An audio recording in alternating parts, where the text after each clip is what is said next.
So I'm Austin MacDonald. Before I worked for Clark International, I spent 4 years in the Marine Corps Infantry. I deployed to Iraq twice and Syria once. I was a squad leader for 2nd Battalion, 7 Marines, their assault section. So I had initially applied to work for Clark International as an unarmed security officer, working weekends. I think it was 12 to midnight. At first I just thought I wanted a little extra money on the side, and everyone in the company was so welcoming when I initially applied. I just figured it would be like a nice part-time job. And then once I got there and I started meeting everybody, everyone was super welcoming. Everyone was super encouraging about my training and opportunities to progress through the company. I started having more conversations with Dalton, got introduced to Dan and got to have more conversations with him. And then after some time, it was asked of me if I'd like to interview for the Executive Security Officer Team Lead position, which I did. And I was very thankful to be successful in that. So after some time working as a USO, I started doing both. So I began the ESO Team Lead position, and then I kept my weekend USO position until my old squad leader from the Marine Corps actually ended up joining with us, and he took that weekend position from me, and then he obviously later transitioned to a ESO as well. I think for anyone new coming into the company, or anyone coming new into a role, if you lack training or professional experience in whatever that new role is, there's no quick way to just suddenly accumulate training and experience, but you can very immediately have a better attitude. You can immediately be enthusiastic, tenacious, competitive. You can immediately change the way you present yourself. I experienced that when I first was allowed to start doing EP details, and I was allowed to start kind of looking into that side of things. I had no idea what I was doing. Everyone else there had been doing that for years, and I didn't know where I was supposed to be, didn't know what was expected of me, but I was just excited to be there. I just told myself hey, I'm just gonna show up, and whatever happens, I'm gonna be cool with it. Whatever corrections I get, they're not gonna bother me. I'm just gonna be okay with the corrections, and I'm gonna improve that deficiency. And it made it easy, because I think once people realized that they can give me corrections, and I'll take it well and I'll improve on it, then they didn't mind giving me corrections, and they gave them more, and I got better and better at the things that I was doing. And it made a very healthy coaching relationship. So I think when you are in a position where you maybe are the low man on the totem pole as far as experience goes, the best thing you can do is be the most excited person in the room, the most motivated person in the room. I think especially was something that came from the Marine Corps. I realized very quickly on when I first became a team leader in the Marine Corps, and leadership was very new to me, that I understood my energy was directly matched by those below me in whatever capacity. So, when I was feeling a negative emotion, everyone else on my team would always be feeling that more, right? They kind of feed off and they always take it to the next step. But if I was always happy, if I was always pushing it, if I was always motivated, then they would also be that way. So there was some scheduling conflicts when I had first taken over the team lead position at Clark, and there were a couple 60, 70, 80-hour work weeks, not just myself, but other people on the team, and I could tell that some of them were feeling stressed or maybe a little burnt out. But I noticed that when I showed up to work and I was just excited to be there, when I was just energetic, enthusiastic about being at work, about being, working for Clark, I noticed that the guys kind of matched that as well. When I made it a positive thing, hell yeah, guys, we get to work more. These paychecks are gonna be nice. We get to hang out with each other more.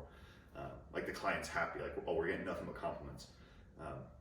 It kind of makes it easy to look past the fact that, I'm tired, I've been working a lot, and kind of focus on, hey, we are a little tired, but everyone's happy with us. We're getting nothing but compliments. We're all gonna make a big paycheck on this. It made it easy for people to kind of look past the negative and just be excited to be there. Kind of some of the struggles you face when you have an employee who wants vertical, movement inside the company, but maybe isn't quite ready for it. And I think that's always a very tricky position. I think everyone wants to think, nobody wants to go to work and then think that they're bad at it, or that they're lacking, or that they're not competitive with their peers. I would like to think that we're a company who hires people who are motivated and successful. So with that being said, obviously those individuals who have those traits are going to assume that they are good at what they do. And I think that's a great thing a lot of times. Where it can be difficult is when they think they're ready for something that they're not. And it can be hard. I think as leaders, we kind of have to take that responsibility on ourselves to properly coach and guide. The individual who ended up replacing me as the ESO team lead on my last account, when I had started working there, when I had first stepped into that leadership role there, he had been identified to me by my trainer at the time as someone who was kind of struggling on the account from purely like a motivational standpoint. He was 100% the most knowledgeable person on the account. He knew the most, technically about the account, but I think he struggled to be motivated. I think he wanted change, but just didn't know how to get it. And so I think that translated into like a lack of a positive attitude, for better words. And when I got there, again, I knew I had to lean on him because I realized very quickly how much he knew about the account. And after I identified that, it became very apparent to me that I just needed to sit down with him and figure out what it was he wanted. And then he made it very clear he wanted to continue working for Clark International, and he wanted to be promoted to higher levels of responsibility. And so with that, I just kind of had to paint it out black and white for him that, hey buddy, like I think you are very proficient at your current role. I think your attitude prevents you from being like a competitive candidate for further roles. And pretty much immediately he made that change. Almost immediately he started showing up to work, motivated, excited, and he was doing the same work he was doing before. Nothing changed in the actual product of his work. The presentation changed, and that makes a big difference. It makes a big difference to the client, it makes a big difference to your peers, and it makes a big difference to your superiors. He just started showing up with a different attitude, and very, very soon thereafter, he ended up getting more training opportunities, and he went out to Omaha and started doing trainings, and he started doing well at trainings. And then I think that was good for him. I think seeing that reward of, hey, you changed these things that we talked about, now you're going to trainings so you can hold higher positions of responsibility. I think it increased that kind of correlation for him. So then he was more motivated. Then he wanted to start taking on more responsibilities that weren't his, that he wasn't getting paid for, but he just wanted to volunteer, like, oh, hey, I can just take care of those. Like, I already took care of all my other things. They're all locked down. All of my other tasks are completed as they should be. Like, let me help you with this. So he became that guy who was coming to me as his leader saying, hey, I already handled everything that you've asked me to handle. Let me take a little off of your plate. And that is super nice as a leader when you have an employee that you can trust to do that. And so that attitude change was just like everything. He just became almost immediately my most important employee on that account. And then when I ended up leaving the account and he took it over, for me, it wasn't even a question of who should be the team lead on that account, because he had already put in all the work at that point. He had the attitude, he had the look, he presented well, and he already had all the technical knowledge to do the job. But I think the attitude of him saying, you know what, okay, I want more. How do I get more? I need to be excited about being good at what I'm doing. And then from there, it became excited about training opportunities. And then it became excited about learning the roles and responsibilities of my leadership. And before you knew it, he was just excited and motivated in every task that he was given or partook in. And yeah, I mean, it made him the ideal employee on that account. It made him very nice to work there. And he made the account very successful, and it all came from just saying, hey, leader, I want these things. And then me saying, okay, well, I need to see these kind of attitude changes from you. And we shook on it, and it was successful, and it worked out the way it was supposed to. I was always encouraged to express my concerns up the chain of command. And then as a leader, I always encourage that of my junior Marines. And I think the reason being is that sometimes as leaders, it's easy for us to look at something from this aerial view and just see check boxes and assume things are good. And then the guys that are down there who are handling those check boxes, to them things might not be good. And if I'm your leader, I don't know that there's a problem unless you come tell me.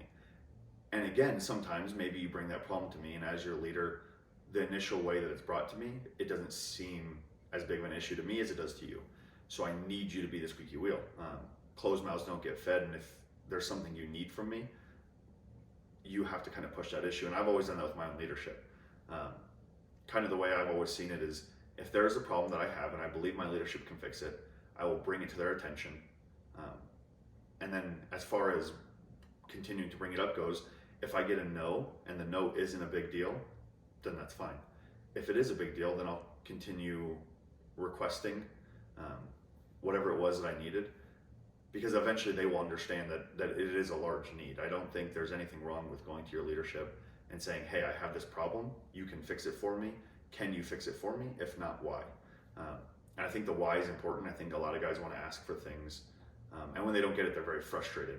But if we can all as a team understand the why, things become very simple. I think in any operation, I think the most important thing is who your TED and Ting is. Who is support TED, who is support Ting.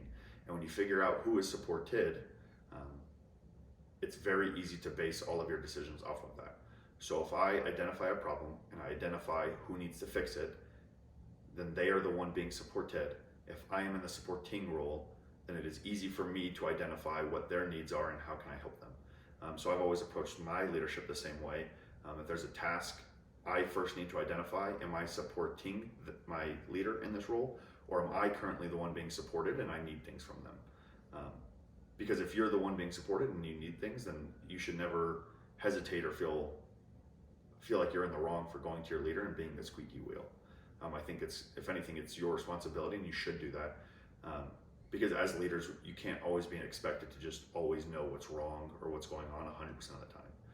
It's just not reasonable, it's not feasible. So sometimes you have to have guys that are, kind of constantly poking you saying, hey, I need this.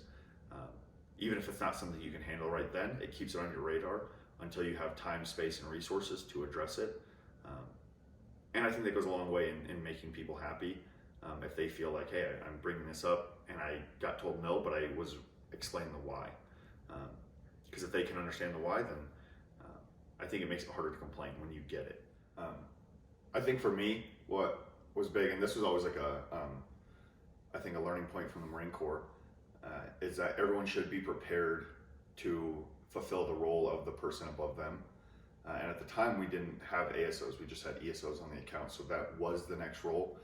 And I've never liked, as a follower, consistently having to go to my leadership if I don't know something. So as a USO, I tried to learn all the things that people were consistently asking the ESOs for help with. I felt like if I could kind of learn what it was that they were constantly having problems with, then I wouldn't have to go to the ESOs. So it was and I had plenty of time as a USO to kind of study up on what things people were struggling with, whether it was Genetech, or just simple like site security questions that a lot of people seem to not be very familiar with. And I think that came from not being familiar with policies. But so studying up on just like our policy and procedure manuals and then the actual job specific manuals made it very easy to not require help from the ESOs, not having to go to Darren every time I needed something. And that made transitioning from transitioning from a USO to an ESO fairly easy, because I had already started to kind of handle some of the roles and responsibilities that they were taking care of already. My old platoon commander, Lieutenant Strauss, used to joke, he had us all read the book Left of Bang, which if you haven't read it, it kind of discusses getting ahead of the bad thing. But oftentimes I feel like in the Marine Corps, it's the same as security. We often operate right of bang. No matter how much like we try to prepare, kind of what happens is just naturally we are reactive as opposed to being proactive. And so I noticed that coming from the Marine Corps, we got very used to just assuming something will go wrong, no matter how much you prepare or train or plan, and then being able to still be successful right of that bang. So coming into working with Clark International, I noticed a lot of guys, whether it was something super small like a scheduling conflict or some larger event, a lot of people seem to struggle to get on the right foot after that incident occurred. And I felt like that was something I was always successful at, was not expecting things to go wrong, but not minding when they did. Just understanding that following the same policies and procedures we already had in place would get us out of that situation and things would be all right. How I view people that handle small or menial tasks with the same effort that they handle big tasks. I think that's something that is easy for me to kind of equate to fighting, mixed martial arts, training, jiu-jitsu, boxing. I think the people who are successful in competitions are the people who dedicate time to being good at the menial tasks. Like I see guys in the gym all the time, they don't like drilling their passing in jiu-jitsu. They don't like drilling their passing because they want to do cool submissions and they want to do cool takedowns, and it's difficult and not always fun to practice passing someone's guard. Same thing like fighters who they don't want to do bag work and practice their jab because they think, oh, it's a small thing. Everyone knows how to throw a jab. I've thrown a jab before. You know, I want to practice these cool kicks or these cool knee setups and these, you know, cool clinch transitions to big elbows. And then they go to fights and they didn't train their jab, and so they can't manage distance, and so they're not successful. Or, you know, the jiu-jitsu guy who trains all these cool takedowns and these big throws and these nice submissions, and then they get into a guard pull and they can't get out of the guard and they're not successful because they didn't do the small thing, and now they're in the big moment when it matters and they're not taking care of the small thing, has now negatively impacted their chance of success. And so I think when you are motivated about the small things and you take those small things and you make sure that you are so good at them you don't have to think about them, the big moments in our life become very easy. And I think that's true with anything, whether it's professional and your hobbies, in your interpersonal relationships. I think when you consistently, as a personality trait, pay attention to the small things, care about the small things, and put time and effort into the small things, all of the big things become easier. So just again, talking with Dalton about kind of the way problems are addressed in any organization, but specifically inside Clark. And we kind of talked about this already with the interactions between leaders and subordinates. I had said before, I think it should always be allowed and permitted and encouraged for subordinates to go to their leaders with problems. But something maybe I didn't talk on that is a big element of that is coming to them with preferably multiple solutions for that problem. I know there were times in the Marine Corps where like guys would complain about something, and then they would receive a solution from leadership that, you know, got passed down and said, leader said, hey, we heard your complaint, this is how we're going to solve it. And then guys would get upset. They'd be like, oh, well, that's the dumbest solution I've ever heard of. Whose idea was that? And maybe that was because they didn't properly articulate their complaints, or maybe the leader was looking at it from a completely different view or angle. And so you have to understand that when leaders make decisions, they're not making decisions maliciously. If you don't agree with the solution, it's probably because they didn't understand your intent, or you don't understand their left and right lateral limits. So something that I always try to coach my junior Marines, and something I always try to coach my subordinates at Clark to do, and something I've always attempted to do with my leadership, is kind of outline solutions already. So very early on, when I had taken over the team lead position, there were problems I identified. What I didn't want was for my wants or needs in that role to be misconstrued, and then us have a solution that wasn't solving the issue, or maybe made things more convoluted. So I would always attempt to go to Dalton and say, hey, this is the problem we have currently. I would like to fix it. Option A, B, or C, I would prefer option A, you know? And then sometimes it was like, yeah, buddy, like go ahead, option A, that sounds fantastic. But maybe option A doesn't work for whatever reason. Option B isn't ideal, so he's saying yes to option C. And maybe option C wasn't my ideal one, but it's still an option that I created, that I had already accounted for and I already thought through. So then when I received that as an answer, there was never hurt feelings because it was my answer. It was the answer I gave. So I think a lot of workplace related issues can be solved in that fashion. If you're the one complaining and you come to me and just say, hey, I have these 3 options, you know, they're your options. So you should be okay with whatever my answer is from that standpoint. And I think that makes communicating with your leadership a lot easier. One, it saves a lot of time and work on the leader's point. Because I know like when I was stepping new into that role, there was a lot of things changing very quickly. I could not expect that Dalton just immediately had answers on hand for everything that I had questions for. I could, however, expect him to make a decision when I presented a problem and then the solutions. and that's what we did, and it was successful, and it made the account very easy to kind of shift and change with whatever the new situation was. I think that is something a lot of people in today's society generally struggle with, is not, it's kind of like picking and choosing when they want to be tenacious about a task that that they have been assigned or that they're responsible for. I think that was always like the way I was raised. Like, you know, my parents didn't care if at the time my current task was doing dishes. Like, the dishes should be clean. How I know that it's supposed to be clean. It doesn't matter if it's, oh, this is a stupid chore. Just do the job how it's supposed to be done. And I think that translates through everything you do in life.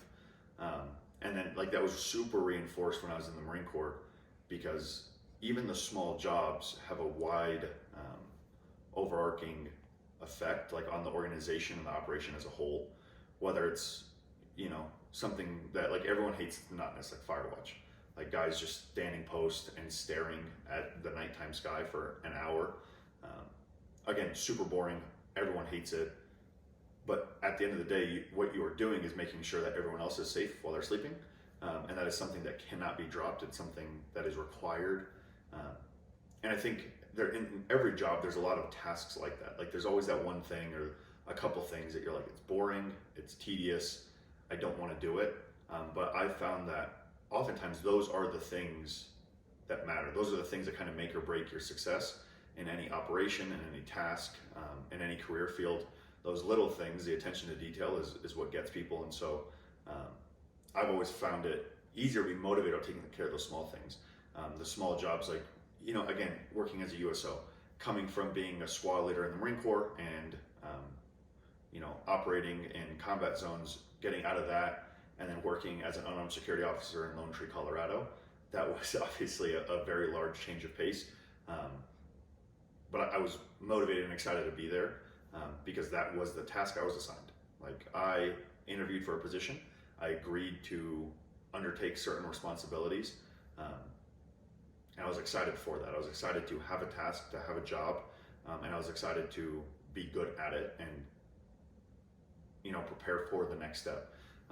I think when you get excited about the job itself, regardless of how big or small, when you get excited about completing it and completing it appropriately, professionally, and efficiently, it makes working easy. And I think it makes me successful at tasks because I don't have to, like, stop and force myself, like, oh, I have to do this.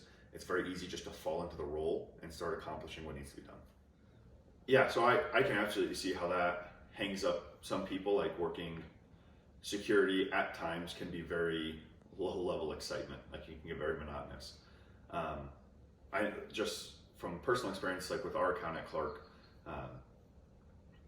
the USOs, really most of their job is, you know, access control and just greeting the client on a day-to-day, which can, again, get very monotonous.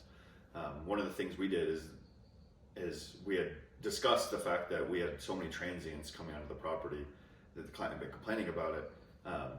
And then it kind of came like a game between the two USOs, is that I just said, you know, hey, 100% of people who aren't allowed on this property should never be on this property. Like, let's just get out and contact them, you know, figure out why they're there, and then convince them in an appropriate professional manner to leave. And so what started happening is my USOs at the desk would, like, kind of, you know, compete with each other about who had gotten, like, handled more people off the property that day, or, you know, who had, or, you know, oh, like, they'd mess with each other. Oh, you let someone get by you. Like, so-and-so had to come help you talk to that person, yada, yada, yada. So it kind of became like a game where they could sit there and do their normal daily jobs, but they were, like, almost excited to watch the computers and watch them monitor the cameras, because they wanted to see someone who shouldn't be there come onto the property so they could go do their job. So it kind of just made it like something competitive that they could feed off of each other. And then it ended up taking essentially no push from me, because it was a game kind of that they had already made up amongst themselves, that they wanted to have, you know, the building that didn't have those problems. So then it became something that I didn't even have to push or enforce. And then as far as my ESOs went, once we had USOs that were being so competitive with taking care of things, it was kind of nicer for my ESOs, because then all they had to kind of assist with was like the more admin specific roles. So they had more time to be proactive and look for better ways to make our account successful. So it just really freed up a lot of time. Like I didn't have to go around correcting. I didn't have to go around making changes to employees because we'd kind of just found a dynamic that motivated them to want to be there and want to do the job. Yeah, I think being competitive at work absolutely makes it easier.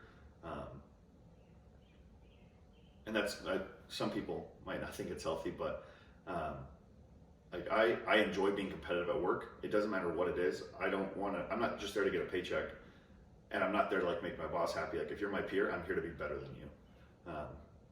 100% of the time, regardless of what my work is. When I was a USO, I'd see people who, maybe would let certain things slide. Like it wasn't maybe as important to them. But I took pride in saying, well, everything's important to me. Like if that's why I'm here, these are my roles and responsibilities, then it is objectively important to me just because those are my responsibilities. And I think when you get a group of guys who all kind of look at their jobs that way, and they're all competing with each other because everyone wants to be better than the guy to their left and their right, you start having a very competitive team, especially once you get to the point where those guys are no longer competing left and right, they're trying to compete up. When you have guys who are trying to be better than the person above them, work becomes very easy. Yeah, I would just say that I think some people take the word competitive and confuse it with wanting. Like I think someone else, when we tell guys like, oh, you should be competitive about your career, guys take that to mean like, oh, I should just want the next position really bad. But that's not what being competitive is. Competitive means that for me anyway, being competitive means that in any goal or task, there have to be tangible markers for success. When I first got hired by Dalton, one of the questions I asked him was, how will my success in this position be judged? And I think once you understand that, when you understand the actual markers that you are being graded on for success, impacting those and improving on those is how you are competitive. I think some people get that confused and they think, oh, well, I want that thing really badly. Like, oh yeah, I'm competitive. But their performance remains consistent with how it was before that opportunity arose. And I would also add that I think it pays dues to be competitive before the opportunity is there. But yeah, I think that's confusion a lot of people make, is they get it confused with wanting, but being competitive means physically, consistently, I think that's the most important part, but consistently pursuing the markers for success that were given to you by your superiors. Awesome.